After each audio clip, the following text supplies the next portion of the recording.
अध्याय 3 सफलता जीत हासिल करने के तरीके।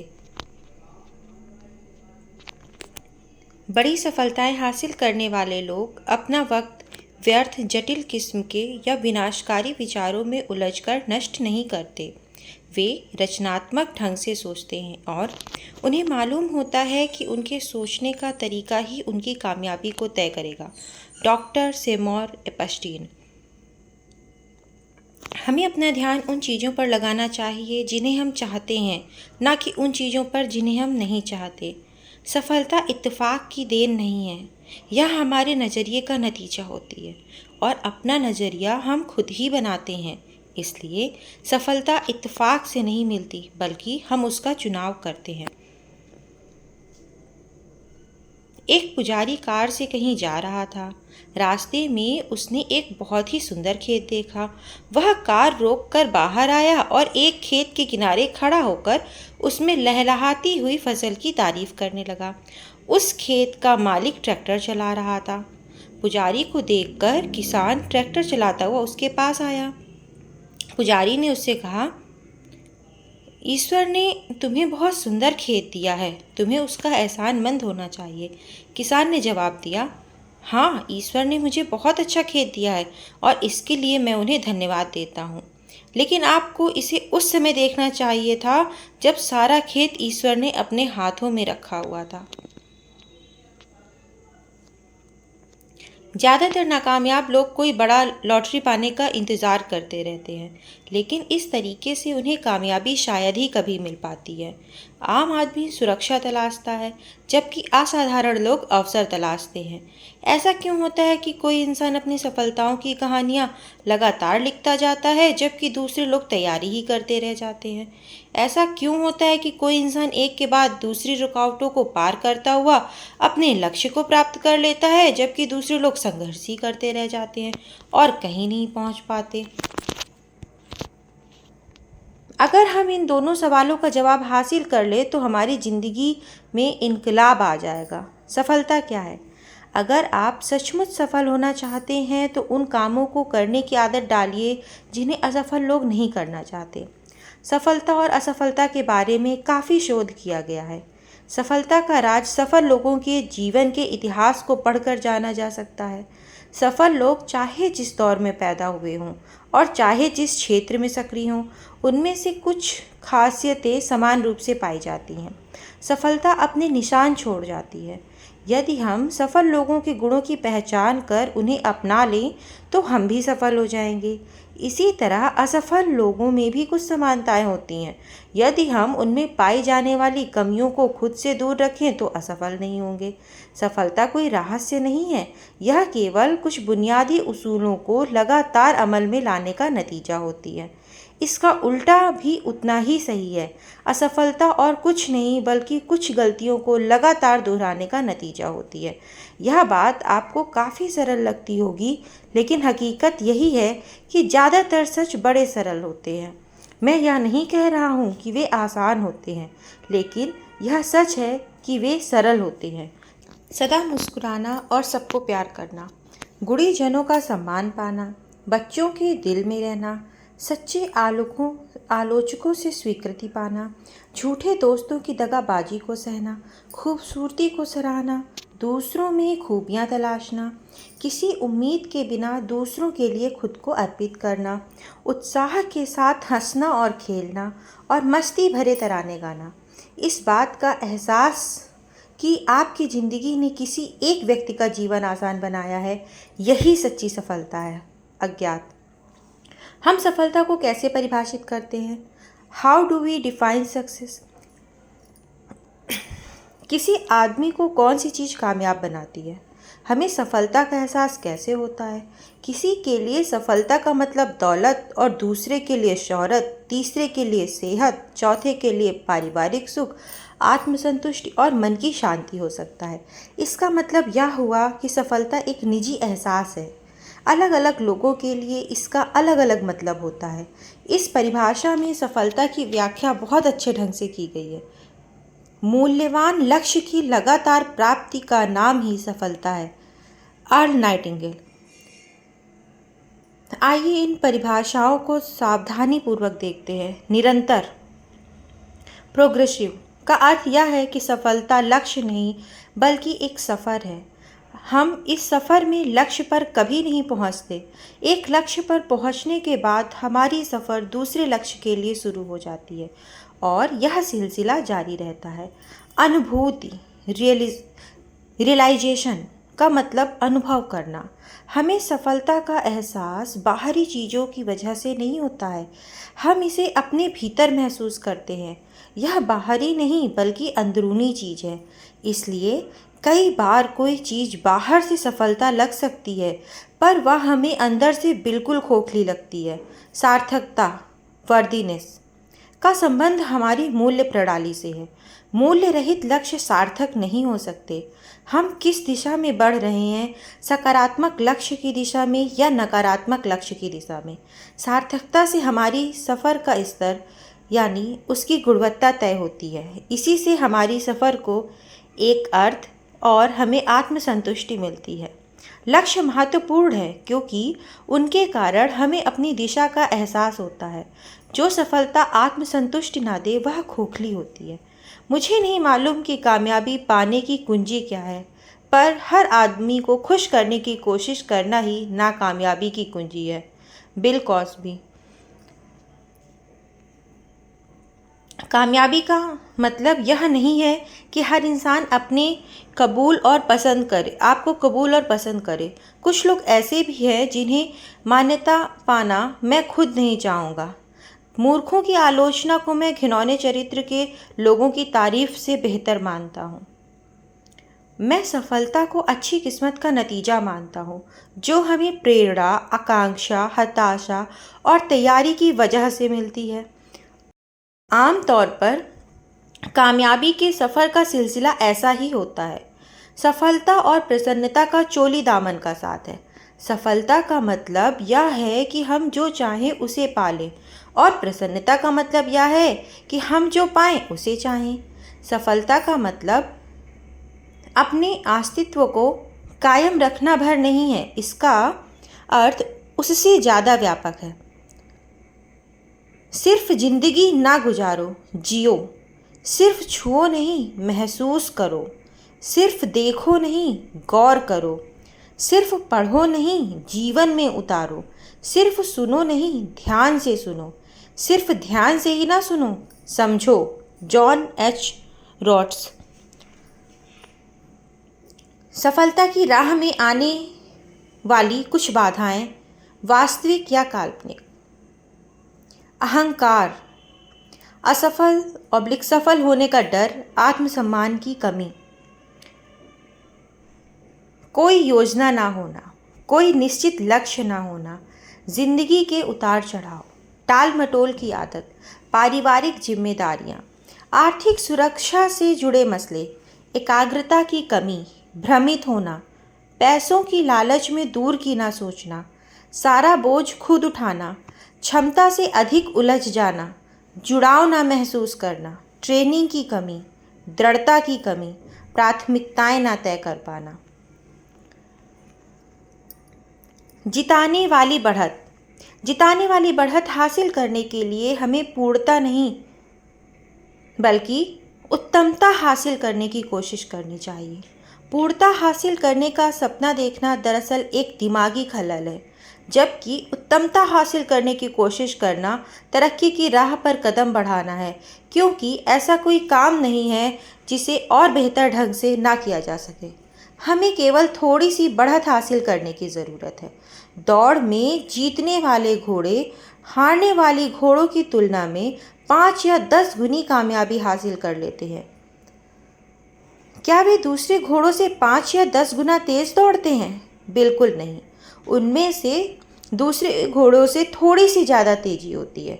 शायद नाक के बराबर ही अंतर होता हो, लेकिन उसे 5 या 10 गुना बड़ा इनाम मिलता है।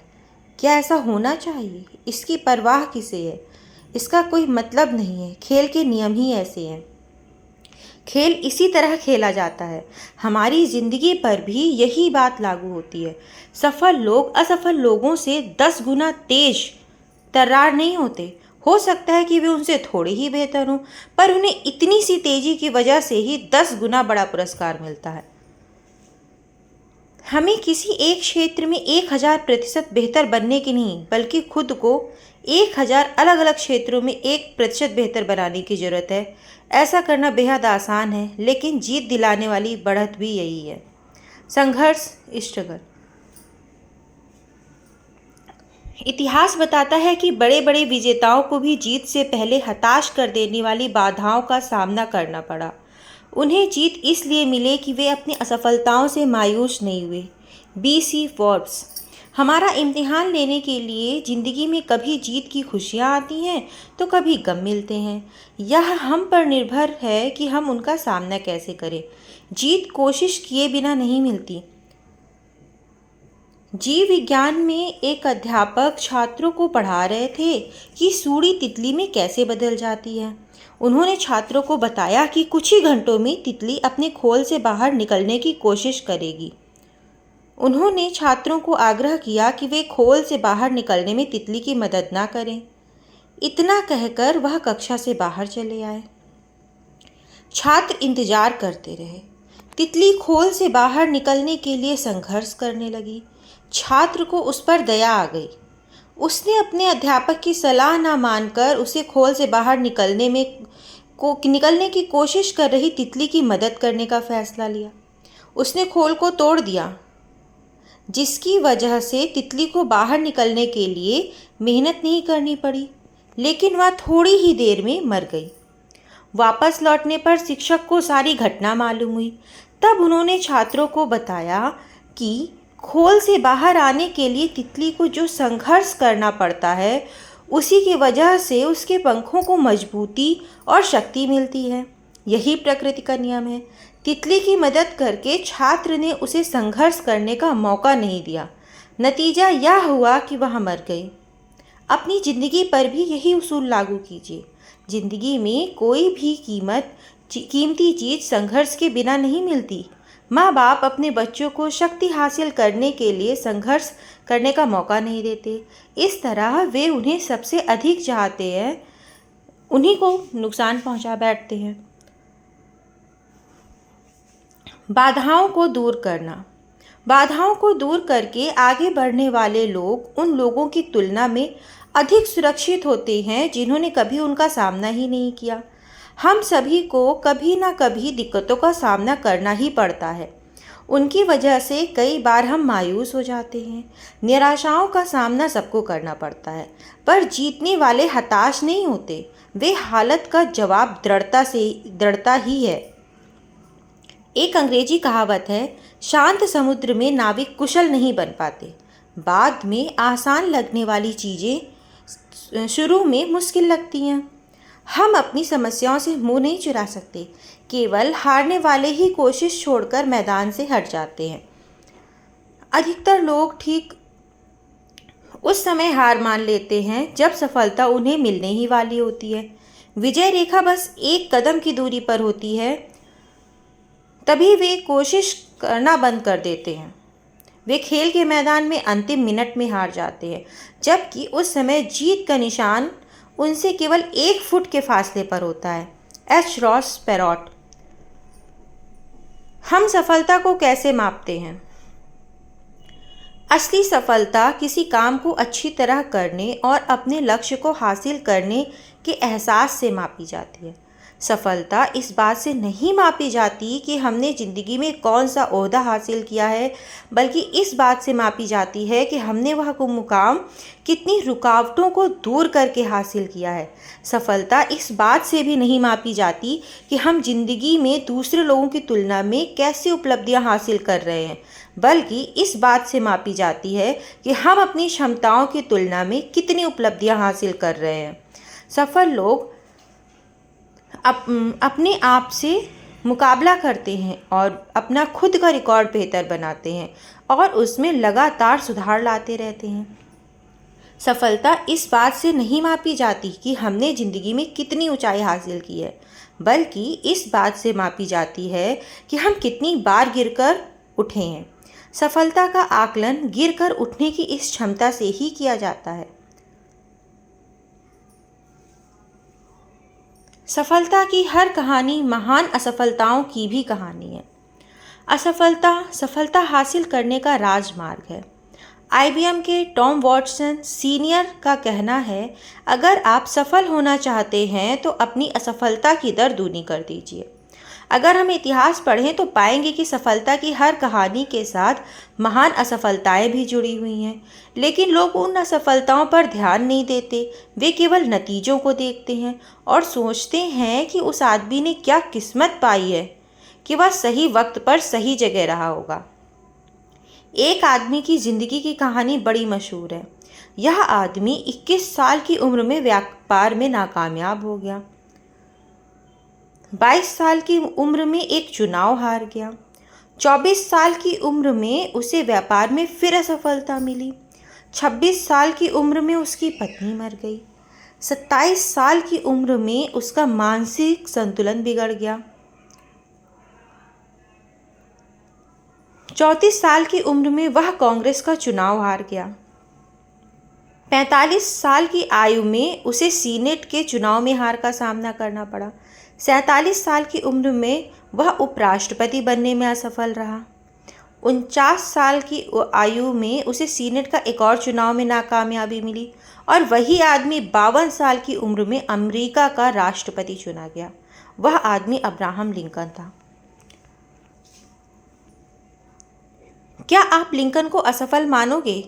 वह शर्म से सिर झुकाकर मैदान से हट सकते थे और अपनी वकालत फिर शुरू कर सकते थे, लेकिन लिंकन के लिए हार केवल एक भटकाव थी, सफ़र का अंत नहीं। ट्रायोड ट्यूब के आविष्कार ली डे फॉरेस्ट पर सन 1913 में जिला अटॉर्नी ने यह इल्ज़ाम लगाते हुए मुकदमा दायर किया कि उन्होंने धोखाधड़ी की है। जिला अटॉर्नी का कहना था कि उन्होंने अपनी कंपनी के शेयर खरीदवाने के लिए लोगों को यह कहकर गुमराह किया है कि वह इंसान की आवाज़ अटलांटिक के पार पहुंचा सकते हैं। उन्हें सरेआम अपमानित किया गया, लेकिन हम सोच सकते हैं कि उन्होंने वह आविष्कार ना किया होता तो हम आज कहाँ होते। दिसंबर 1903 को न्यूयॉर्क टाइम के संपादकीय में राइट ब्रदर्स की सोच पर सवालिया निशान लगाया गया, जो उड़ सकने वाली हवा से भी हल्की मशीन का आविष्कार करने की कोशिश कर रहे थे। इसके एक हफ्ते बाद ही किटी हॉक में राइट बंधुओं ने अपनी मशहूर उड़ान भरी। 65 साल की उम्र में कर्नल सैंडर्स के पास पूंजी के नाम पर एक पुरानी कार और सामाजिक सुरक्षा योजना से मिला $100 का चेक ही था। उन्होंने महसूस किया कि अपनी हालत बेहतर बनाने के लिए उन्हें कुछ करना चाहिए। उन्हें अपनी माँ का फ्राइड चिकन बनाने का नुस्खा याद आया और वह उसे बेचने के लिए निकल पड़े। क्या हम जानते हैं कि पहला ऑर्डर हासिल होने से पहले उन्हें कितने दरवाज़ों को खटखटाना पड़ा? एक अंदाज के मुताबिक पहला ऑर्डर हासिल करने से पहले उन्होंने हजारों दरवाजे खटखटाए। हमें से ज़्यादातर लोग 3 बार, 10 बार, अधिक से अधिक 100 बार कोशिश करके हार मान लेते हैं और उसके बाद कहते हैं कि हमने अपनी तरफ से पूरी कोशिश की। वॉल्ट डिज्नी जब युवक थे तो कई अखबारों के संपादकों ने उन्हें यह कहकर लौटा दिया कि उनमें प्रतिभा है ही नहीं। एक दिन एक चर्च के पादरी ने उन्हें कुछ कार्टून बनाने का काम दिया। डिज्नी चर्च में जिस शेड के नीचे काम कर रहे थे वहाँ चूहे उधम मचा रहे थे। एक चूहे को देखकर उनके मन में एक कार्टून का ख्याल आया और वहीं से मिक्की माउस का जन्म हुआ। सफल लोग महान काम नहीं करते, वे छोटे छोटे कामों को महान ढंग से करते हैं।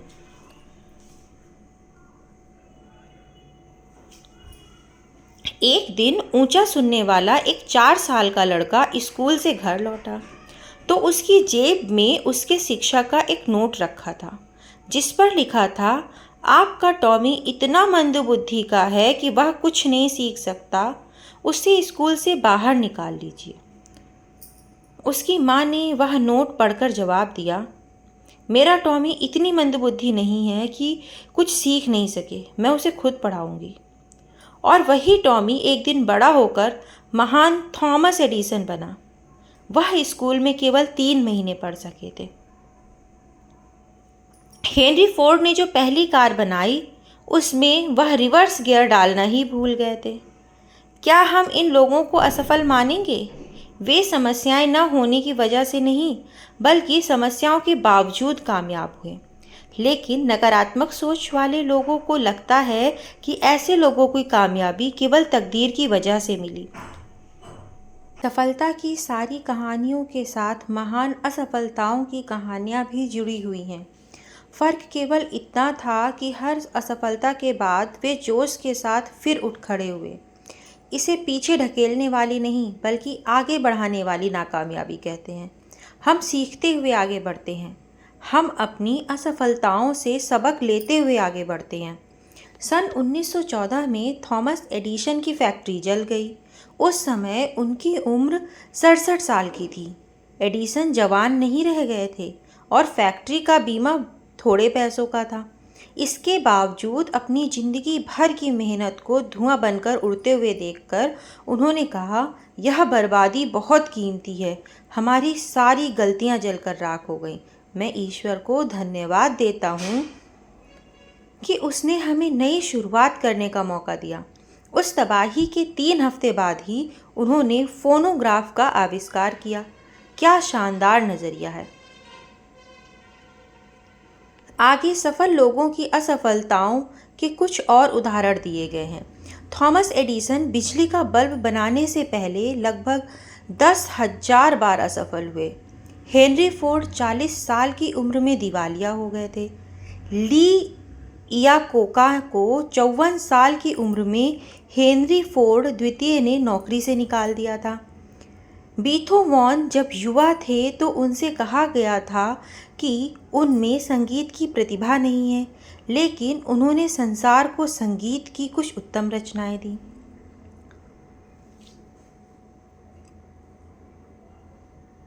हमें रास्ते में ठोकरें जरूर लगेंगी, लेकिन वह हमारे लिए प्रेरणा भी बन सकती हैं और हमें विनम्रता का पाठ पढ़ा सकती हैं। इससे हम मुसीबत की घड़ी में अपने अंदर बाधाओं को दूर करने की शक्ति और विश्वास का अनुभव करेंगे। हर ठोकर लगने के बाद खुद से पूछें कि हमने इस तजर्बे से क्या सीखा। तभी हम रास्ते के रोड़े को कामयाबी की सीढ़ी बना पाएंगे।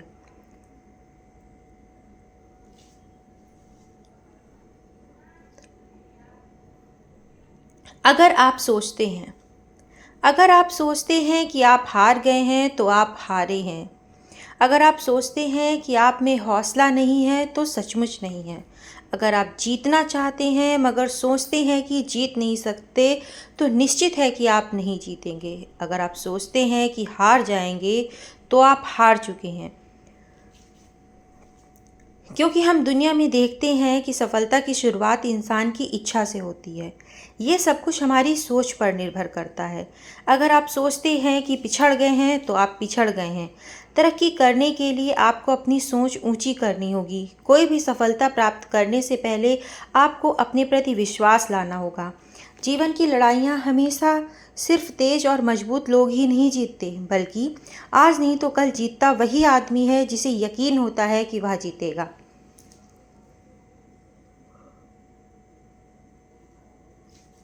सबसे बड़ा तोहफा।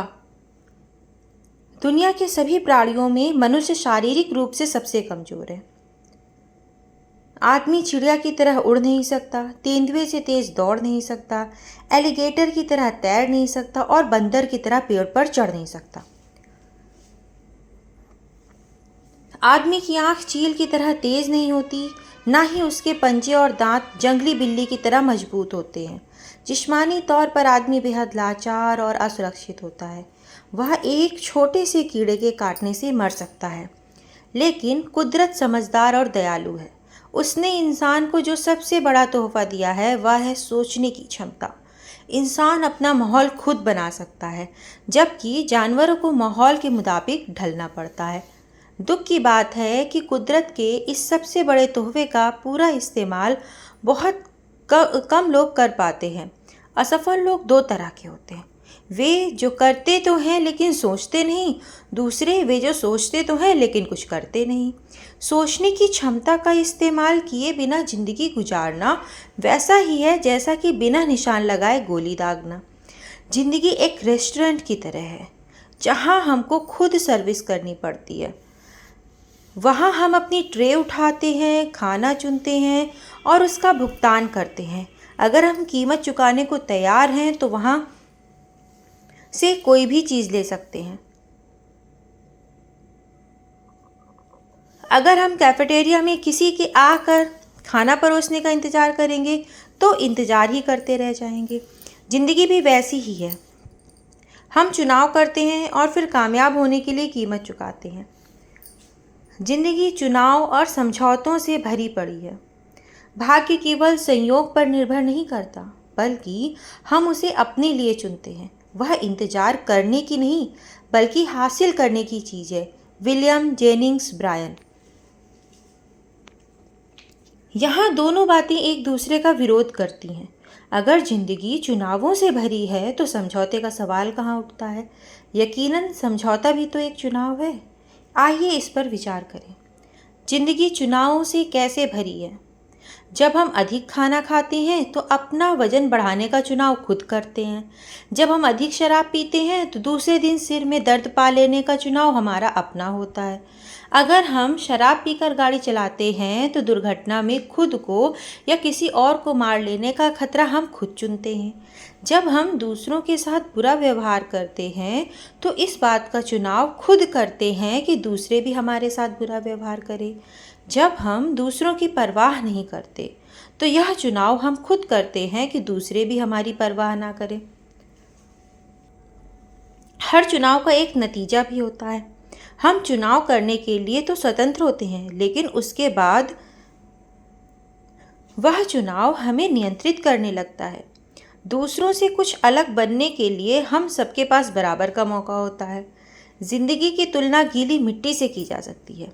जिस तरह कुम्हार गीली मिट्टी को मनचाही शक्ल में ढाल सकता है, उसी तरह हम भी अपनी ज़िंदगी को मनचाहा रूप दे सकते हैं। ज़िंदगी केवल मौज मस्ती का नाम नहीं है, इसमें दुख और निराशा का भी सामना करना पड़ता है। ज़िंदगी में ऐसी घटनाएं भी घटती हैं जिनके बारे में हमने सोचा तक नहीं होता। कई बार हर चीज़ उलट पलट हो जाती है। अच्छे लोगों के साथ भी बुरी घटनाएं घट जाती हैं। कुछ चीज़ें हमारे काबू से बाहर होती हैं, जैसे कि अपाहिज होना या शरीर में कोई जन्मजात दोष होना। हम अपने माँ बाप या पैदा होने के वक्त के हालात को तो नहीं चुन सकते। अगर तकदीर ने हमारे साथ नाइंसाफ़ी की है तो मुझे अफसोस है, लेकिन ऐसा हो ही गया है तो अब हम क्या करेंगे? चीखेंगे, चिल्लाएंगे या तकदीर की चुनौतियों को मंजूर करते हुए आगे बढ़ेंगे? यह चुनाव हमको करना है। किसी साफ दिन में हमको झील में सैकड़ों नावें तैरती दिखाई देंगी। हर नाव अलग दिशा में जा रही होती है। हवा के एक ही दिशा में बहने के बावजूद नावें अलग अलग दिशाओं में जा रही होती हैं। क्यों? इसलिए कि उनमें पाल को उसी ढंग से लगाया जाता है और इसका फैसला नाविक करता है। यही बात हमारी ज़िंदगी पर भी लागू होती है। हम हवा के बहाव की दिशा को तो नहीं चुन सकते, पर पाल लगाने का ढंग चुन सकते हैं। सेहत, खुशी और सफलता हर आदमी के जूझने की क्षमता पर निर्भर होती है। बड़ी बात यह नहीं है कि हमारी ज़िंदगी में क्या घटित होता है, बल्कि यह है कि जो घटित होता है हम उसका सामना कैसे करते हैं। अपने हालात को चुनना तो हमेशा हमारे बस में नहीं होता, लेकिन अपना नज़रिया हम हमेशा चुन सकते हैं। यह हमारा अपना चुनाव होता है कि विजेता की तरह व्यवहार करें या पराजित की तरह। हमारी किस्मत हमारी मुकाम से नहीं बल्कि मिजाज से तय होती है। इंद्रधनुष के बनने के लिए बारिश और धूप दोनों की ज़रूरत होती है। हमारी ज़िंदगी भी कुछ ऐसी ही है। उसमें सुख है तो दुख भी है, अच्छाई है तो बुराई भी है, और उजाला है तो अंधेरा भी है। जब हम मुसीबत का सामना सही तरीके से करते हैं तो और मजबूत बन जाते हैं। हम अपनी ज़िंदगी की सभी घटनाओं पर तो नियंत्रण नहीं कर सकते, पर उनसे निपटने के तरीके पर हमारा नियंत्रण होता है। रिचर्ड ब्लेशनीडेन सेंट लुइस विश्व मेले में भारतीय चाय का प्रचार करना चाहते थे। वहाँ काफ़ी गर्मी थी, इसलिए उनकी चाय कोई नहीं पीना चाहता था। उसी बीच उन्होंने देखा कि ठंडे ड्रिंक्स की खूब बिक्री हो रही है। उनके मन में ख्याल आया, क्यों ना अपनी चाय में चीनी मिलाकर उसे ठंडे ड्रिंक के रूप में बेचें। उन्होंने ऐसा ही किया। लोगों ने उनकी ड्रिंक को खूब पसंद किया। दुनिया में ठंडी चाय, आइस्ड टी का चलन वहीं से शुरू हुआ। आदमी कोई बॉशफल एकॉर्ड नहीं है जिसके पास कोई विकल्प नहीं होता। बॉशफल खुद यह तय नहीं कर सकता कि वह विशाल वृक्ष बन जाए या गिलहरियों का भोजन बने, लेकिन मनुष्य चुनाव कर सकता है। अगर हमारे पास नींबू हो तो हम उसे आँख में डालकर चीख चिल्ला सकते हैं और उसकी शिकंजी बनाकर भी पी सकते हैं। अगर हालात बिगड़ जाएं तो यह हम पर निर्भर होता है कि उनका सामना जिम्मेदारी से करें या खींचते हुए करें। इंसान को कामयाब बनाने वाली खूबियाँ। नंबर 1, इच्छा। सफल होने की प्रेरणा किसी मकसद को हासिल करने की गहरी इच्छा से जन्म लेती है। नेपोलियन हिल ने लिखा है, इंसान का दिमाग जिन चीज़ों को सोच सकता है या जिन चीज़ों पर यकीन कर सकता है उन्हें हासिल भी कर सकता है। एक युवक ने सुकरात से सफलता का रहस्य पूछा। सुकरात ने उससे दूसरे दिन सुबह नदी के किनारे मिलने के लिए कहा। दूसरे दिन युवक सुकरात से मिलने नदी के किनारे पहुंचा तो उन्होंने उसे नदी की ओर चलने के लिए कहा। जब पानी उनकी गर्दन तक पहुंच गया तो सुकरात ने अचानक युवक का सिर पानी में डुबो दिया। युवक पानी से बाहर निकलने के लिए छटपटाने लगा, पर सुकरात काफ़ी मजबूत थे। उन्होंने युवक को पानी में डुबोए रखा। युवक का शरीर जब नीला पड़ने लगा तब सुकरात ने उसका सिर पानी से बाहर निकाला। सिर पानी से बाहर निकलते ही युवक ने सबसे पहले हवा में एक गहरी सांस ली। सुकरात ने युवक से पूछा, जब तुम पानी के अंदर थे तो तुम्हें किस चीज़ की ज़रूरत सबसे ज़्यादा महसूस हो रही थी? युवक ने जवाब दिया, हवा की। सुकरात ने कहा, सफलता का यही रहस्य है। जब तुम्हें सफलता हासिल करने की वैसी ही तीव्र इच्छा होगी जैसी कि पानी के अंदर हवा के लिए हो रही थी, तब तुम्हें सफलता मिल जाएगी। गहरी इच्छा हर उपलब्धि की शुरुआती बिंदु होती है। जिस तरह आग की छोटी लपटें अधिक गर्मी नहीं दे सकती, वैसे ही कमज़ोर इच्छा बड़े नतीजे नहीं दे सकती। नंबर 2, वचनबद्धता। सिर्फ सफल होने की कोशिश ना करें, बल्कि मूल्य आधारित जीवन जीने वाला मनुष्य बनने की कोशिश कीजिए। Albert Einstein. वचनबद्धता की इमारत ईमानदारी और समझदारी के खंभों पर टिकी होती है। इस बात को उस मैनेजर ने बहुत अच्छी तरह जाहिर किया था जिसने अपने स्टाफ के सदस्यों से कहा, ईमानदारी का मतलब यह है कि पैसे का नुकसान होने पर भी अपना वचन निभाएं, और बुद्धिमत्ता का अर्थ यह है कि ऐसे बेवकूफ़ी भरे वादे ना करें। समृद्धि और सफलता हमारे विचारों के फैसलों का नतीजा होती है। हमारे जीवन को कैसे विचार प्रभावित करेंगे, इसका फैसला हमें ही करना है। सफलता इत्तेफाक से नहीं मिलती, यह हमारे नज़रिए का नतीजा होती है।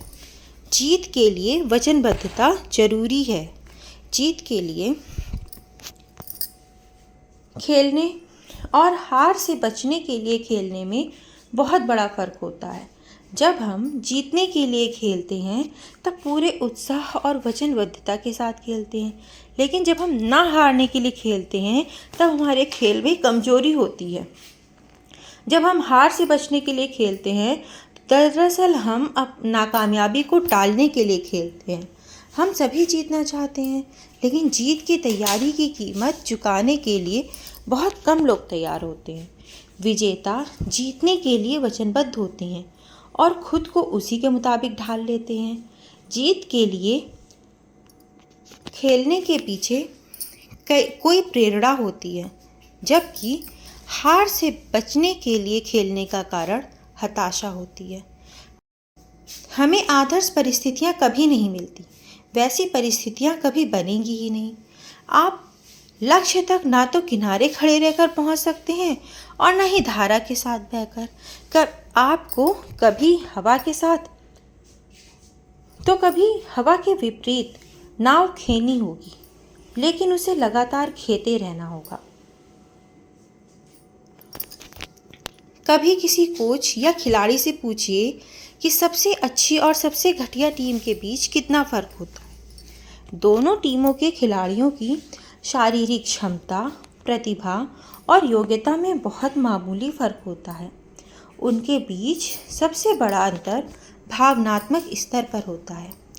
जीतने वाली टीम में समर्पण की भावना होती है, वह अतिरिक्त प्रयास करती है, उसमें जीतने की प्रबल इच्छा होती है। एक विजेता के लिए मुकाबला जितना कड़ा होता है, प्रोत्साहन उतना ही बढ़ जाता है, प्रेरणा और प्रबल हो जाती है, कार्यक्षमता बढ़ जाती है, जीत का आनंद बढ़ जाता है।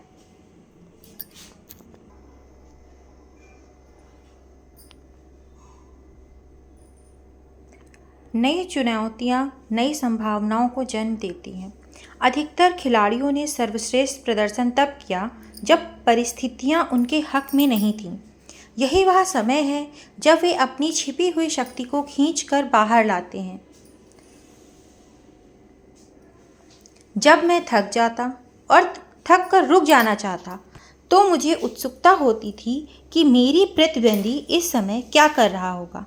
जब मैं सोच में देखता कि वह अभी भी प्रैक्टिस कर रहा है, तो मैं और मेहनत करता, और जब मैं देखता कि वह थककर आराम कर रहा है, तो मैं और भी कड़ी मेहनत करने लगता। डॉन गैबल, ओलंपिक में कुश्ती के स्वर्ण पदक विजेता। सफलता का मतलब उपलब्धि नहीं, बल्कि उपलब्धि हासिल करने का एहसास है। कुछ लोग कभी कोशिश नहीं करते क्योंकि उन्हें हारने का डर होता है। वे जहाँ हैं वहाँ पर रुकना भी नहीं चाहते क्योंकि उन्हें पिछड़ जाने का डर होता है। खतरा दोनों तरफ रहता है।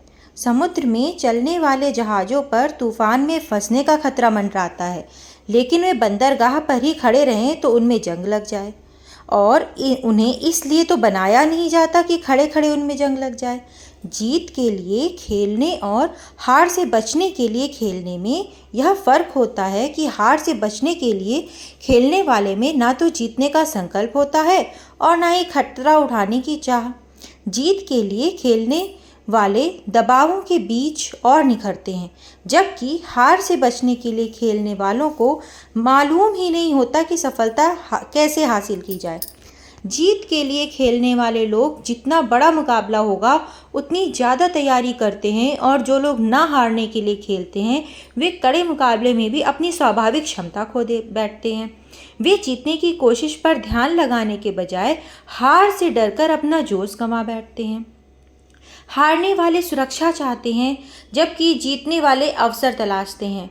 हारने वालों को मौत से अधिक जिंदगी से डर लगता है। हमें याद रखना चाहिए कि असफल हो जाना कोई अपराध नहीं है, पर कोशिश ना करना यकीनन अपराध है। किसी व्यक्ति के जीवन की क्वालिटी उसके बेहतर काम करने की कमिटमेंट पर निर्भर करती है, फिर चाहे उसका कार्यक्षेत्र कोई भी हो। Wins Lombardy. प्रतिबद्धता दृढ़ विश्वास से बढ़ता है। चाहत और दृढ़ विश्वास में बहुत फ़र्क है। हमारी चाहतें तो बदली जा सकती हैं, लेकिन दृढ़ता और विश्वास अटल है। दबाव पड़ने पर चाहत बदल जाती है, लेकिन इंसान का दृढ़ विश्वास और मजबूत हो जाता है। इसलिए इंसान की सोच अच्छी होनी चाहिए ताकि वह सार्थक चीज़ों में ही मजबूती से विश्वास करे, क्योंकि प्रतिबद्धता से ही बढ़ता है। नंबर 3, जिम्मेदारी, रिस्पॉन्सिबिलिटी। जिम्मेदारी जब हमारी दिली इच्छा भी बन जाती है तो उससे संतोष और खुशी मिलती है। जॉर्ज ग्रिटर। चरित्रवान लोग जिम्मेदारियों को कबूल करते हैं, वे फैसले लेते हैं और अपनी तकदीर खुद संवारते हैं। जिम्मेदारी कबूल करने पर खतरा उठाना पड़ता है, जवाबदेह होना पड़ता है। कई बार इससे दिक्कत महसूस होती है। ज़्यादातर लोग बिना कोई जिम्मेदारी लिए अपनी आरामगाह में हाथ पर हाथ रखकर बैठे रहना पसंद करते हैं। वे कुछ कर गुजरने के बजाय जिंदगी इस इंतज़ार में बिताते हैं कि कुछ होगा। जिम्मेदारियां कबूल करने का मतलब बेवकूफ़ी भरे नहीं, बल्कि नपे तुले खतरे उठाना है। इसका मतलब कोई सही फैसला लेने या सही कार्रवाई करने से पहले मसले से जुड़े सारे अच्छे बुरे पहलुओं को नाप तौल लेना है। जिम्मेदार लोग यह नहीं सोचते कि उनको जीने की सहूलियतें मुहैया कराना दुनिया का काम है। आप बचत को नज़रअंदाज करके खुशहाल नहीं हो सकते।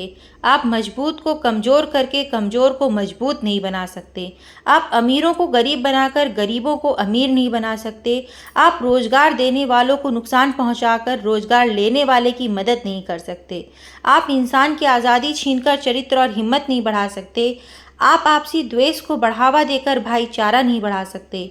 आप अपनी चादर से बाहर पैर पसारने के बाद अपनी मुश्किलों से नहीं बच सकते। उन कामों को करके जो लोग खुद कर सकते हैं और जो उन्हें करने ही चाहिए, आप उनकी परमानेंट मदद नहीं कर सकते। Abraham Lincoln. अगर हम किसी बर्फीली पहाड़ी पर चढ़ रहे हों या कोई लड़ाई लड़ रहे हों तो केवल एक गलती की वजह से हमारी जान जा सकती है, लेकिन हम में से ज़्यादातर लोगों के लिए गलती से ज़्यादा हम गलती के बारे में हमारा बर्ताव होता है। जिम्मेदार लोग अपनी गलतियों को कबूल करते हैं और उनसे सीखते हैं, लेकिन कुछ ऐसे लोग भी होते हैं जो अपनी गलतियों से कभी सीख नहीं लेते। हम अपनी गलतियों के बारे में 3 तरह का नज़रिया अपना सकते हैं। उन्हें नज़रअंदाज कर सकते हैं, उनसे इनकार कर सकते हैं, उन्हें स्वीकार करके फिर कभी न दोहराने की सीख ले सकते हैं। तीसरे विकल्प को अपनाने के लिए हिम्मत चाहिए। इसको अपनाने में खतरे तो हैं, पर यह लाभदायक भी है।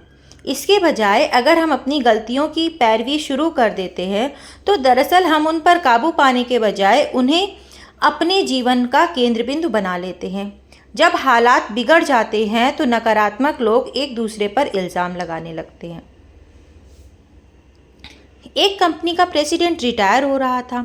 विदाई की पार्टी के बाद उसने कंपनी के नए प्रेसिडेंट को 2 लिफाफे देते हुए कहा, अगर तुम्हारे सामने कोई समस्या आ जाए जिसे तुम खुद हल ना कर पाओ तो पहला लिफाफा खोल लेना। इसी तरह की समस्या फिर आने पर दूसरा लिफाफा खोल लेना। कुछ साल बाद नए प्रेसिडेंट के सामने एक बड़ी समस्या आई। उसने सुरक्षित रास्ता अपनाते हुए पिछले प्रेसिडेंट का दिया पहला लिफाफा खोला। उसमें लिखा था, सारा दोष पिछले वाले प्रेसिडेंट पर डाल दो। उसके कुछ साल बाद एक और समस्या आई तो नए प्रेसिडेंट ने दूसरा लिफाफा खोला। उसमें लिखा था, आने वाले प्रेसिडेंट के लिए 2 लिफाफे तैयार करो। कड़ी मेहनत, हार्ड वर्क। भाग्य। मैं भाग्य के बारे में कुछ नहीं जानता। मैंने इस पर कभी भरोसा नहीं किया और जो लोग इस पर एतबार करते हैं मुझे उनसे डर लगता है। मेरे लिए भाग्य का मतलब है कड़ी मेहनत और अवसर की पहचान। Lucille ball. सफलता इत्तेफाक से मिलने वाली चीज़ नहीं है। इसे पाने के लिए काफ़ी तैयारी और चरित्र की ज़रूरत होती है। ज़्यादातर लोग जीतना तो चाहते हैं, लेकिन जीत हासिल करने के लिए मेहनत और वक्त नहीं लगाना चाहते। सफलता पाने के लिए त्याग और आत्मानुशासन की ज़रूरत होती है। कड़ी मेहनत का कोई विकल्प नहीं है। हेनरी फोर्ड ने कहा था, आप जितनी कड़ी मेहनत करेंगे, भाग्य आप पर उतना ही मेहरबान होगा। दुनिया काम करने की चाह रखने वालों से भरी पड़ी है। कुछ लोग काम करना चाहते हैं और कुछ लोग चाहते हैं कि ऐसे लोग काम करते रहें। मैं आधे दिन काम करना चाहता हूँ। मुझे इसकी कोई परवाह नहीं कि यह पहले 12 घंटे हैं या बाद के 12 घंटे। कैमन्स विल्सन, CEO, हॉलिडे इन। जिस तरह किसी आदमी को शब्दकोश के पास बैठे रहने से शब्दों के हिज्जे नहीं आ जाते, उसी तरह कड़ी मेहनत किए बिना किसी काम को करने की क्षमता नहीं आती। पेशेवर लोग किसी काम को बड़ी आसानी से इसलिए कर लेते हैं कि वे अपनी काम की बुनियादी बातों में महारत हासिल कर चुके होते हैं। अगर लोगों को यह पता चल जाता कि इस कुशलता को प्राप्त करने में मुझे कितनी मेहनत करनी पड़ी है, तो उन्हें मेरा काम बिल्कुल भी आश्चर्यजनक न लगता। Michael Angelo. एक आदमी अपने काम में अपनी शक्ति और योग्यता का केवल 25% ही इस्तेमाल करता है। दुनिया उन लोगों का सम्मान करती है जो अपनी 50% योग्यता तक का इस्तेमाल करते हैं और उन गिने चुने लोगों को सिर आंखों पर बिठाती है जो अपनी क्षमता का 100% इस्तेमाल करते हैं। Andrew Carnegie. सफल लोग यह नहीं पूछते कि कितना कम काम करना है, बल्कि वे यह पूछते हैं कि कितना ज़्यादा काम करना है। वे यह पूछते हैं कि कितने घंटे काम करना है, यह नहीं पूछते कि कितने कम समय तक काम करना है। अच्छे संगीतकार रोज़ घंटों तक रियाज करते हैं। जीतने वालों को अपनी कामयाबी कोई बड़ी बात नहीं लगती, क्योंकि उन्होंने उसके लिए लंबे समय तक कड़ी मेहनत की है। हम जिन चीज़ों का आनंद उठाते हैं, वह किसी न किसी की कड़ी मेहनत का नतीजा होती है। कुछ काम आँखों को दिखाई पड़ते हैं और कुछ दिखाई नहीं पड़ते, लेकिन महत्वपूर्ण दोनों तरह के काम होते हैं। इसलिए अपना काम करके गर्व महसूस कीजिए और जब भी मौका मिले दूसरों को कड़ी मेहनत को तवज्जो और इज्जत देकर सराहिए। अपने काम को सलीके और कड़ी मेहनत के साथ कीजिए। नतीजे के तौर पर हमें अपनी योजना को पूरा करने में सफलता हासिल होगी और आत्मसंतुष्टि मिलेगी। कभी कभी दूसरे लोग हमारी तारीफ करेंगे, लेकिन उसे बोनस मानिए, क्योंकि असली संतुष्टि तो मनुष्य को अपने अंदर महसूस होती है।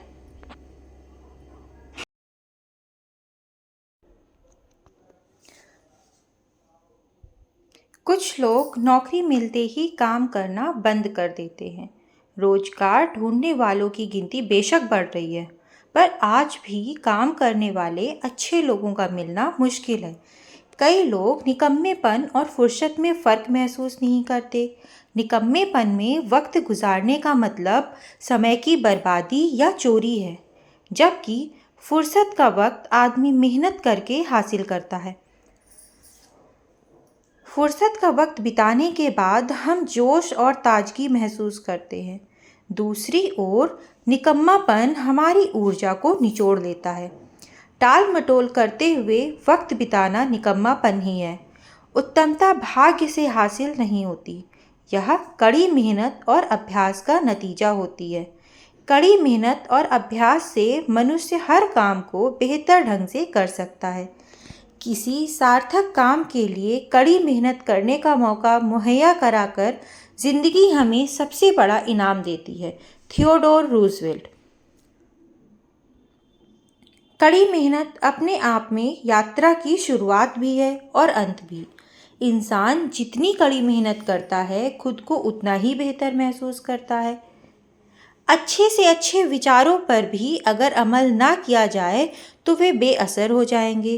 इच्छा शक्ति और कड़ी मेहनत के बिना महान प्रतिभाएं भी व्यर्थ हो जाती हैं। हमें कुदरत से सबक लेना चाहिए। बतख पानी के अंदर लगातार पांव चलाती रहती है, पर ऊपर से शांत और कोमल दिखाई देती है। महान वायलिन वादक फ्रिट्ज क्रिस्लर एक संगीत समारोह में वायलिन बजा रहे थे। उन्होंने वायलिन बजाना बंद किया तो एक आदमी ने स्टेज पर आकर पूछा, आपके जैसे वायलिन बजाने के लिए मैं पूरी जिंदगी लगा सकता हूँ। क्रिस्लर ने जवाब दिया, मैं तो लगा चुका हूँ। सफलता पाने के लिए कोई जादू की छड़ी नहीं होती। वास्तविक जीवन में कामयाबी काम करने वालों को मिलती है, ना कि दर्शकों को। दुलत्ती मारने वाला घोड़ा गाड़ी नहीं खींच सकता और गाड़ी खींचने वाला घोड़ा दुलत्ती नहीं मार सकता। आइए हम दुलत्ती मारना बंद करके गाड़ी खींचें। कड़ी मेहनत के बिना कामयाबी मिलना नामुमकिन है। कुदरत ने चिड़ियों के लिए खाने का इंतजाम तो कर रखा है, पर वह उसे उनके घोंसलों में नहीं रख जाती। उन्हें उसे हासिल करने के लिए कड़ी मेहनत करनी पड़ती है। पैराडाइज लॉस्ट लिखने के लिए मिल्टन रोज़ सुबह 4 बजे उठ जाते थे। नोह वेबस्टर को वेबस्टर्स डिक्शनरी तैयार करने में 36 साल लग गए। छोटी छोटी उपलब्धियां हासिल करने के लिए भी हमें कड़ी मेहनत करनी पड़ती है, लेकिन छोटी से छोटी उपलब्धि भी बड़ी बड़ी बातों से होकर बेहतर होती है। नंबर 5, चरित्र, कैरेक्टर। किसी आदमी का चरित्र उसके नैतिक मूल्यों, विश्वासों और व्यक्तित्व से मिलकर बना होता है। इसकी झलक हमारे व्यवहार और कार्यों में दिखाई देती है। हमें दुनिया के सबसे कीमती रत्न से भी ज़्यादा हिफाजत अपने चरित्र की करनी चाहिए। विजेता बनने के लिए चरित्र आवश्यक है। जॉर्ज वॉशिंगटन का कहना था, मुझे उम्मीद है कि मेरे पास उस चीज़ को कायम रखने लायक दृढ़ता और सद्गुण हमेशा बने रहेंगे जिसे मैं सभी उपाधियों से अधिक कीमती मानता हूँ, और वह चीज़ है एक ईमानदार आदमी का चरित्र। इतिहास का रुख चुनावों और लोगों की राय से नहीं बल्कि नेता के चरित्र से तय होता है। ईमानदारी के क्षेत्र में घालमेल की गुंजाइश नहीं होती। सफलता की राह में कई बाधाएं होती हैं। इनसे बचने के लिए चरित्र और कड़ी मेहनत की ज़रूरत होती है। ऐसा क्यों होता है कि ज़्यादातर लोग सफलता को तो पसंद करते हैं लेकिन सफल लोगों से नफरत करते हैं? जब भी कोई आदमी सामान्य स्तर से ऊपर उठता है तो उसकी टांग खींचने के लिए बहुत से लोग तैयार हो जाते हैं। हम जब किसी आदमी को पहाड़ की चोटी पर खड़ा देखते हैं तो सोचते हैं कि अवसर ने उसका साथ दिया होगा, लेकिन वह वहाँ तुक्के से नहीं पहुँचा। उसे वहाँ तक पहुँचने के लिए कड़ी मशक्क़त करके मुश्किल चढ़ाई चढ़नी पड़ी है। हमारी ज़िंदगी भी इससे अलग नहीं है। किसी भी पेशे में नाकामयाब लोग कामयाब इंसान से जलते हैं। आपको हाशिए पर बैठे आलोचक हर जगह मिलेंगे। ये लोग ज़िंदगी में खुद तो ज़्यादा आगे नहीं बढ़ पाए लेकिन काम करने वालों को चीख चीख कर नसीहत देते रहते हैं कि उन्हें वह काम कैसे करना चाहिए। पर याद रखिए कि ये लोग ना तो नेता हैं और ना ही कर्ता। इन आलोचकों की वजह से अपने लक्ष्य से मत भटकिए। लोग आलोचना से बचने के लिए सुरक्षित रास्ता अपनाते हैं। वे निंदा से बचने के लिए ना तो कुछ कहते हैं, ना करते हैं, ना ही कुछ बनते हैं। इस तरह वे आलोचना से तो बच जाते हैं लेकिन हमेशा सामान्य ही बने रहते हैं। हम ज्यों-ज्यों उपलब्धियां हासिल करेंगे, हमारी आलोचना भी बढ़ती जाएगी। आलोचक वह होता है जो दाम तो हर चीज़ का जानता है लेकिन उन चीज़ों का महत्व नहीं। Oscar Wilde. अपनी आलोचना कोई पसंद नहीं करता लेकिन ईमानदारी से की गई आलोचना को अपनाने से हमें सीख मिलती है और हमारा विकास होता है। जिस तरह आलोचकों की वजह से मायूस ना होने के लिए चरित्र की ज़रूरत होती है, उसी तरह आलोचकों की बात को गौर से सुनने के लिए भी चरित्र की ज़रूरत होती है। जलन की वजह से की गई आलोचना और ईमानदार आलोचना में फ़र्क करना बेहद ज़रूरी है। कामयाब लोगों के पास यह हुनर होता है। इस हुनर का एक हिस्सा आलोचक के मकसद को समझना है। इसका दूसरा हिस्सा और काफ़ी बड़ा हिस्सा खुद को जानना है। कामयाब लोग खुद को अच्छी तरह समझते हैं, इसलिए उन्हें मालूम हो जाता है कि कौन सी आलोचना सही है। दूसरे लोगों की तरह सफल लोग भी अपनी आलोचना पसंद नहीं करते, लेकिन जब उन्हें कोई आलोचना सच्ची लगती है तो वे शांति के साथ धैर्य से सुनते हैं। वे खुद को सुधारने के लिए आलोचक से सलाह मांगते हैं। दरअसल सफल लोग जिन लोगों पर विश्वास करते हैं उनसे आलोचना करने के लिए अक्सर कहते हैं। वे उनसे पूछते हैं, मैं कैसा काम कर रहा हूँ, मैं खुद को बेहतर कैसे बना सकता हूँ। चरित्र बहुत से गुणों का मेल है। Character is a combination. इंसान का चरित्र निष्ठा, निस्वार्थ भावना, समझ, दृढ़ विश्वास, साहस, वफादारी और दूसरों की इज्जत करने जैसे गुणों का मेल जोल होता है। कोई खुशनुमा चरित्रवान व्यक्ति कैसा होता है? उसका अपना एक स्तर होता है। उसमें आत्मसंयम होता है, वह संतुलित होता है। उसमें अहंकार रहित दृढ़ता और आत्मविश्वास होता है। वह दूसरों का ध्यान रखता है, वह बहाने नहीं बनाता। वह जानता है कि शिष्टाचार और सलीके से पेश आने के लिए छोटी छोटी कुर्बानियाँ देनी पड़ती हैं। वह अपनी पिछली गलतियों से सीखता है। वह पैसे या ऊंचे खानदान की देन नहीं होता। वह अपने फ़ायदे के लिए दूसरों को तबाह नहीं करता। उसमें दिखावा नहीं बल्कि असलियत होती है। उसमें ऊंचे लोगों की सोहबत में रहने की काबिलियत तो होती ही है, साथ ही आम आदमी वाला अंदाज भी होता है। उसके शब्दों में मिठास, नज़र में हमदर्दी और मुस्कान में शराफत होती है। उसमें अत्याचार के विरोध में खड़ा हो सकने वाला स्वाभिमान होता है। वह अपने साथ और दूसरों के साथ सहज रहता है। उसमें एक खास बात होती है जो उसे जीतने वाली बढ़त दिलाती है। वह चमत्कार करता है। वह अद्भुत उपलब्धियां हासिल करता है। उसे पहचानना आसान है, लेकिन उसकी व्याख्या करनी मुश्किल है। वह जिम्मेदारियां कबूल करता है। वह विनम्र होता है। वह जीत और हार दोनों स्थितियों में समानता बनाए रखता है। वह भाग्य और प्रसिद्धि का मोहताज नहीं होता। वह कोई नेम प्लेट नहीं होता। उसमें स्थिरता होता है। उसे महसूस किया जा सकता है पर देखा नहीं जा सकता। वह चापलूस नहीं होता। वह विनम्र और शिष्ट होता है। इसमें उत्कृष्टता होती है पर गुरूर नहीं होता। उसमें आत्म अनुशासन और ज्ञान होता है। वह आत्म संतुष्ट होता है। वह जीतने पर दया भाव और हारने पर समझदारी दिखाता है। इंसान का स्वभाव कुछ ऐसा ही है कि महानतम उपलब्धियों के क्षणों में वह लापरवाह होने लगता है। कामयाब होने के साथ ही उसको काफ़ी आत्मानुशासन की आवश्यकता होगी और संतुलन कायम रखते हुए विनम्रता और प्रतिबद्धता का परिचय देना होगा। एच रॉस पैरो। सफलता हासिल करने से भी अधिक मुश्किल उसे संभालना होता है। कई लोग सफल होना तो जानते हैं, पर सफल होने के बाद उसे संभालना नहीं जानते। इसलिए योग्यता और चरित्र का चोली दामन का साथ माना जाता है।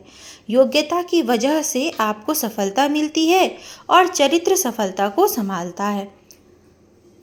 हम अपनी खोज खुद नहीं करते, बल्कि खुद का निर्माण वैसा करते हैं जैसा हम बनना चाहते हैं। चरित्र निर्माण का सिलसिला हमारे बचपन से शुरू होता है और मृत्यु तक चलता रहता है। चरित्र सफलता का मोहताज नहीं होता। जिस तरह बगीचे को नष्ट होने से बचाने के लिए बागवान को लगातार जंगली घासों की निराई करनी पड़ती है, वैसे ही हमें भी अपनी कमियों को दूर करते हुए चरित्र का निर्माण और विकास लगातार करना पड़ता है। मुसीबत में चरित्र बनता और अथवा निखरता है। विपरीत परिस्थितियों में कुछ लोग रिकॉर्ड बनाते हैं तो कुछ लोग टूट जाते हैं। जॉन एफ कैनेडी ने एक बार कहा था कि जब हालात ठीक ना हो तभी आदमी के चरित्र की पहचान होती है। जब सब कुछ ठीक ठाक चल रहा हो, दया और शालीनता दिखाना आसान होता है, लेकिन जब हालात ख़राब होते हैं तो हम पर काफ़ी दबाव होता है। उस हालत में कुछ लोग ठीक से सोच नहीं पाते और अपने आसपास के लोगों पर झल्ला पड़ते हैं, लेकिन कुछ ऐसे लोग भी होते हैं जो उन स्थितियों में भी स्पष्ट ढंग से सोचते हैं और दूसरों के साथ इज्जत के साथ पेश आते हैं। इंसान का चरित्र मुसीबतों में ही उभर कर आता है। एक रूसी कहावत है, हथौड़ा कांच को तोड़ देता है पर लोहे का कुछ नहीं बिगाड़ता। इस कहावत में काफ़ी सच्चाई है। हम कांच के बने हैं या इस्पात के, हथौड़ा वही है। जिस तरह इस्पात का गुण उसमें मौजूद कार्बन से तय होता है, वैसे ही मनुष्य के गुण उसमें उपस्थित चरित्र से तय होते हैं। नंबर 6, सकारात्मक सोच, पॉजिटिव बिलीविंग। सकारात्मक सोच और सकारात्मक विश्वास में क्या फ़र्क है? हम जब अपने विचारों की आवाज़ सुनते हैं तो वे हमें कैसे लगते हैं? वे सकारात्मक हैं या नकारात्मक? हम अपने दिमाग को सफलता के लिए प्रोग्राम कर रहे हैं या असफलता के लिए? हमारे सोचने के तरीके का हमारे काम करने की क्षमता पर गहरा असर पड़ता है। अपने लिए सकारात्मक नज़रिया अपनाने और प्रेरित होने का चुनाव हमें रोज़ करना होता है। सकारात्मक जीवन जीना आसान नहीं है, पर नकारात्मक जीवन जीना भी तो आसान नहीं है। मैं तो अपने लिए सकारात्मक जीवन ही चुनूंगा। सकारात्मक सोच हमें हमारी क्षमताओं का भरपूर इस्तेमाल करने में मदद देती है। सकारात्मक विश्वास सकारात्मक सोच से भी बड़ी चीज़ है। इसका मतलब यह जानना है कि सकारात्मक सोच नतीजा देगी। सकारात्मक विश्वास का मतलब आत्मविश्वास से भरा नज़रिया है जो तैयारी से उपजता है। कोशिश के बिना सकारात्मक नज़रिया ख्याल पुलाव पकाने जैसा है। सकारात्मक विश्वास का एक उदाहरण आगे दिया गया है।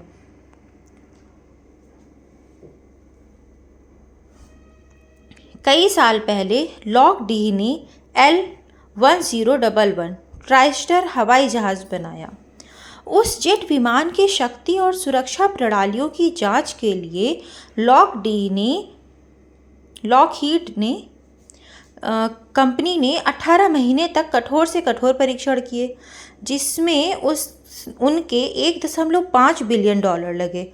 हाइड्रोलिक जैक, इलेक्ट्रॉनिक सेंसर और एक कंप्यूटर की मदद से उस जहाज़ ने एक भी गड़बड़ी के बिना 36,000 उड़ानें भरी। किसी जहाज़ को इतनी उड़ान भरने में 100 साल लग जाएंगे। हजारों परीक्षणों के बाद उस जहाज़ को आखिरकार उड़ान भरने की इजाज़त दी गई। क्या लॉकहीड कंपनी इस विमान पर पूरा भरोसा कर सकती है? यकीनन। इसको तैयार करने के लिए कड़ी मेहनत की गई है, इसलिए पूरे यकीन से कहा जा सकता है कि यह उड़ान भरने के लिए पूरी तरह सुरक्षित है। नंबर 7, जितना पाते हैं उससे अधिक दें। Give more than you get. आजकल सफलता पाना आसान है। अगर हम जिंदगी में आगे बढ़ना चाहते हैं तो थोड़ा अधिक दौड़ें। इस थोड़ी सी बढ़त की वजह से हमारे लिए कोई कंपटीशन नहीं रह जाएगा। हमको जितना मिलता है, क्या हम बदले में उससे थोड़ा ज़्यादा देने के लिए तैयार हैं? हम ऐसे कितने लोगों को जानते हैं जो जितना पाते हैं उससे थोड़ा ज़्यादा काम करने की इच्छा रखते हैं? बहुत कम।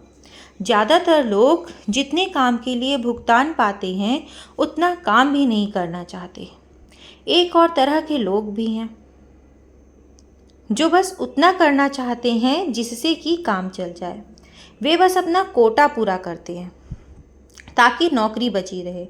ऐसे बहुत थोड़े से लोग हैं जो जितने काम के लिए भुगतान पाते हैं उससे थोड़ा ज़्यादा काम करना चाहते हैं। वे ऐसा क्यों करते हैं?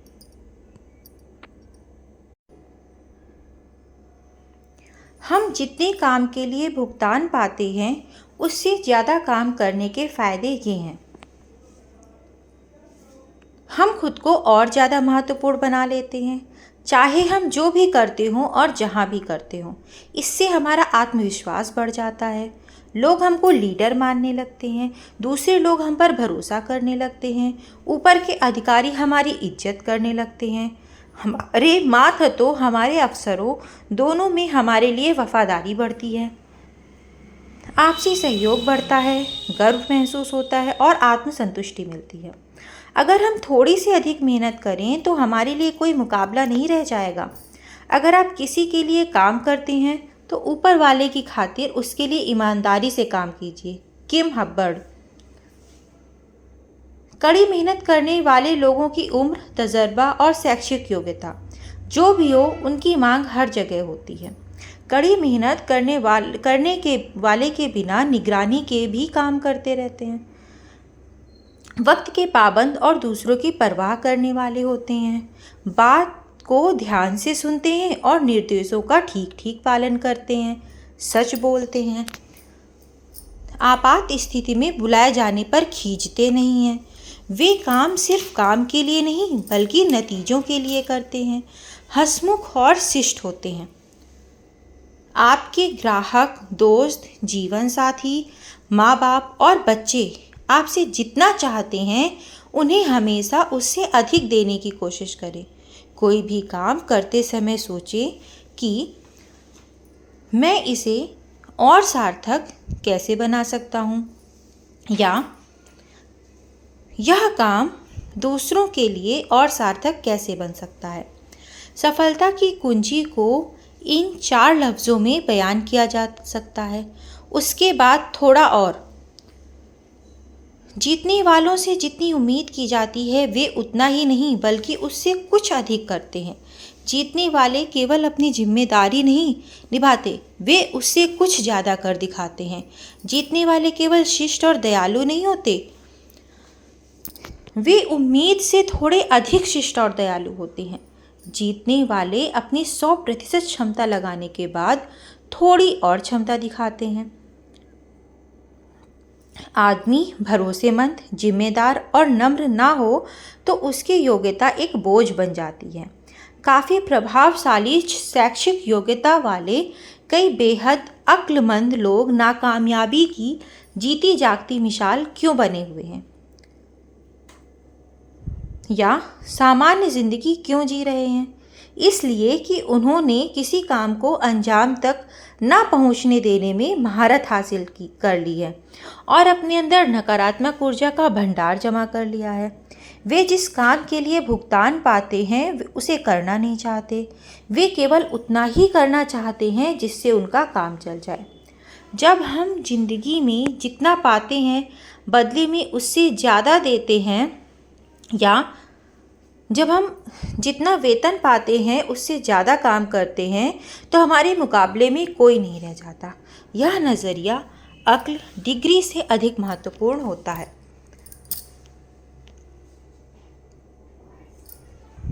नंबर 8, दृढ़ता की शक्ति, द पावर ऑफ परसिस्टेंस। लगातार कोशिश करते रहने के आगे कुछ नहीं टिक सकता, प्रतिभा भी नहीं। इससे ज़्यादा कोई आम बात है ही नहीं कि बहुत सारे प्रतिभाशाली असफल लोग देखने को मिलते हैं। जीनियस भी नहीं, हारे हुए जीनियस तो एक कहावत है। शिक्षा भी नहीं, दुनिया पढ़े लिखे ना समझो से भरी हुई है। लगातार कोशिश और दृढ़ इच्छा ही सर्वसमर्थ है। कैल्विन कूलिस। अपने सबसे बेहतर स्तर को प्राप्त करने की यात्रा आसान नहीं है, यह रुकावटों से भरी पड़ी है। जीतने वालों में इन बाधाओं को जीतने और पहले से भी ज़्यादा संकल्प के साथ वापस लौटने की क्षमता होती है। हिम्मत ना हारो। जब कोई काम बिगड़ जाए, जैसा कि कभी कभी होगा, जब रास्ता सिर्फ चढ़ाई का ही दिखता हो, जब पैसे कम और कर्ज ज़्यादा हो, जब मुस्कुराहट की इच्छा आह बने, जब चिंताएं दबा रही हों, तो सुस्ता लो लेकिन हिम्मत ना हारो। भूल भुलैया है ये जीवन, पगडंडियां जिसकी हमें पार करनी है। कई असफल तब लौट गए, पार होते गए जो आगे बढ़ते गए। धीमी रफ्तार तो क्या, मंजिल को एक दिन पाओगे। सफलता छिपी असफलता में ही, जैसे शंका के बादल में आशा की चमक। नाप सकोगे क्या इतनी दूरी, दूर दिखती है लेकिन मुमकिन है यह नज़दीक हो। डटे रहो चाहे कितनी भी मुश्किल हो, चाहे हालात कितने भी बुरे हों, लेकिन हिम्मत ना हारो, डटे रहो। महान वायलिन वादक फ्रिट्ज क्रिस्लर से किसी ने पूछा, आप इतनी अच्छी वायलिन कैसे बजाते हैं? क्या यह भाग्य की देन है? उन्होंने जवाब दिया, यह अभ्यास का नतीजा है। अगर मैं 1 महीने तक अभ्यास ना करूं, तो मेरे वायलिन बजाने में आए फ़र्क को श्रोता महसूस कर सकेंगे।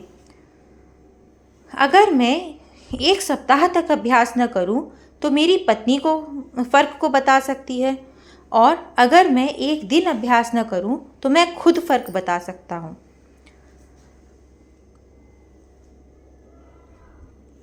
दृढ़ता प्रतिबद्धता का परिणाम होती है और उसी से संकल्प का जन्म होता है।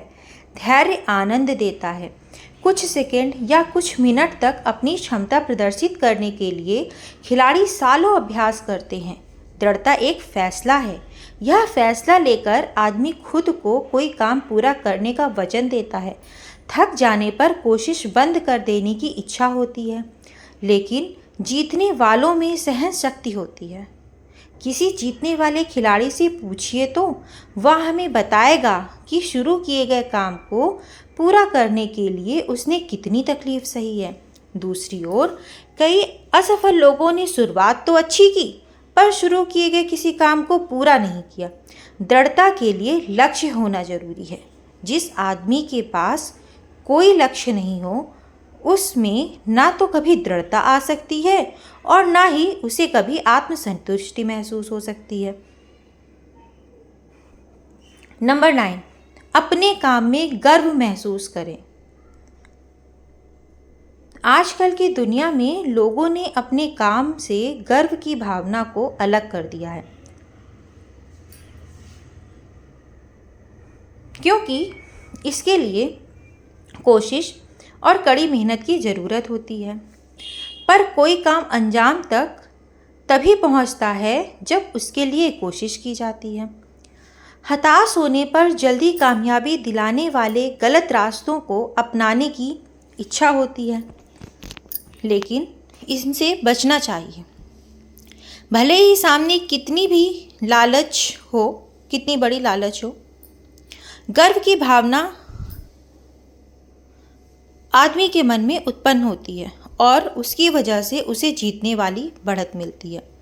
अपने काम को लेकर गौरव अनुभव करने का मतलब अहंकारी होना नहीं है, यह तो विनम्रता भरे आनंद का इजहार है।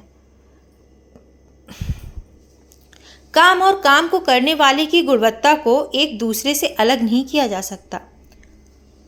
मन से किए गए काम से आधे नतीजे नहीं मिलते, बल्कि इस तरह से किए गए काम से कोई नतीजा ही नहीं मिलता। 3 लोग ईंटों की चुनाई कर रहे थे। एक आदमी ने उनसे पूछा, आप क्या कर रहे हैं? उनमें से एक ने जवाब दिया, तुम्हें दिखाई नहीं देता कि मैं रोजी कमा रहा हूं। दूसरे ने जवाब दिया, तुम्हें दिखाई नहीं देता मैं ईंट चुन रहा हूं। तीसरे ने जवाब दिया, मैं एक सुंदर स्मारक बना रहा हूँ। वे एक ही काम कर रहे थे, लेकिन उसके बारे में उनके 3 बिल्कुल अलग अलग नज़रिए थे। क्या उनके नज़रिए का उनके काम पर भी असर पड़ेगा? जवाब है, ज़रूर पड़ेगा। उत्तमता तब हासिल होती है जब काम करने वाले को अपना सबसे उत्तम प्रदर्शन करके गर्व महसूस होता है। हर काम उसे करने वाले का अक्स होता है, चाहे वह कार की सफाई का काम हो, फर्श साफ करने का काम हो या घर की रंगाई करने का काम। हर काम को पहली बार ही सही ढंग से कीजिए और फिर हर बार सही ढंग से कीजिए। आने वाले कल का सबसे अच्छा बीमा आज अच्छे ढंग से किया गया काम है। माइकल एंजेलो कई दिन से एक प्रतिमा पर काम कर रहे थे। वह हर बारीकी को सुधारने में काफ़ी वक्त लगा रहे थे। पास खड़े एक आदमी को ये सुधार गैर ज़रूरी लगे। उसने माइकल एंजेलो से पूछा कि वह उन बारीकियों की इतनी चिंता क्यों कर रहे हैं।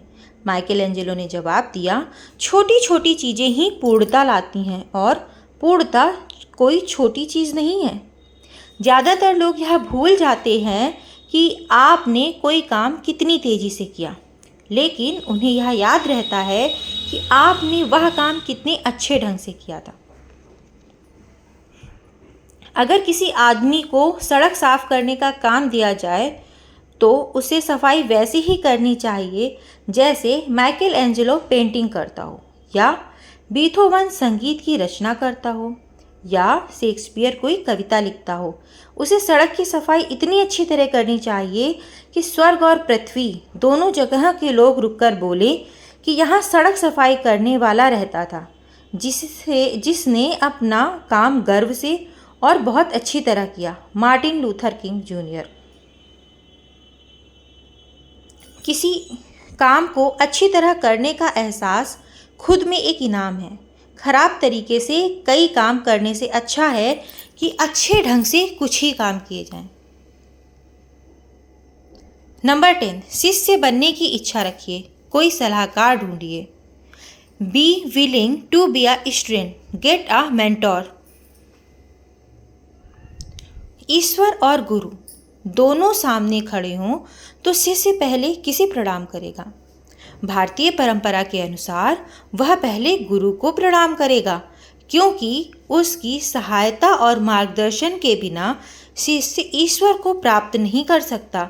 सलाहकार या गुरु ऐसा इंसान होता है जिसके बीते कल का तजर्बा हमारे आने वाले कल को संवार सकता है। किसी सलाहकार को सावधानी से चुनिए। अच्छा सलाहकार हमको रास्ता और दिशा दिखाएगा, जबकि बुरा सलाहकार हमें भटकाएगा। अपने सलाहकार को सम्मान दीजिए। उत्सुक प्रकृति के शिष्य बनिए। उत्सुक शिष्य को अपने गुरु से सबसे उत्तम उपलब्धि प्राप्त होती है। अच्छे गुरु हमारी प्यास बुझाते नहीं, बल्कि हमारी प्यास को जगाते हैं। वे हमको उस राह पर आगे बढ़ाते हैं जिस पर चलकर सवालों के जवाब हासिल होते हैं। क्या हमें कामयाबी के लिए ज़रूरी खूबियाँ हैं? क्या हमें कामयाब होने के लिए ज़रूरी खूबियाँ हैं? कुछ लोगों को लगता है कि उनमें ये खूबियाँ नहीं हैं और वे सामान्य दर्जे के ही बने हैं, लेकिन हकीकत ऐसी नहीं है। हम सब में वे 10 खूबियाँ मौजूद होती हैं जिनके बारे में इस अध्याय में चर्चा की गई है। यह हो सकता है कि वे खूबियाँ हमारी उम्मीद के मुताबिक विकसित ना हुई हों, लेकिन वे हमें मौजूद जरूर हैं। संभव है कि हमें अपनी उन खूबियों के बारे में पता ना हो, लेकिन एक बार उन्हें ढूंढ लेने के बाद हमारी कार्यक्षमता में बदलाव आ जाता है। यह कुछ ऐसा ही है जैसे कि हमारे पिछवाड़े करोड़ों रुपए गड़े हो और हमको मालूम ना हो। उस हालत में हम उनका इस्तेमाल नहीं कर पाएंगे, लेकिन उन्हें पाते ही हमारी सोच और व्यवहार बदल जाते हैं। हम सब में खजाना छिपा हुआ है, बस उसे ढूंढकर इस्तेमाल करने की ज़रूरत होती है।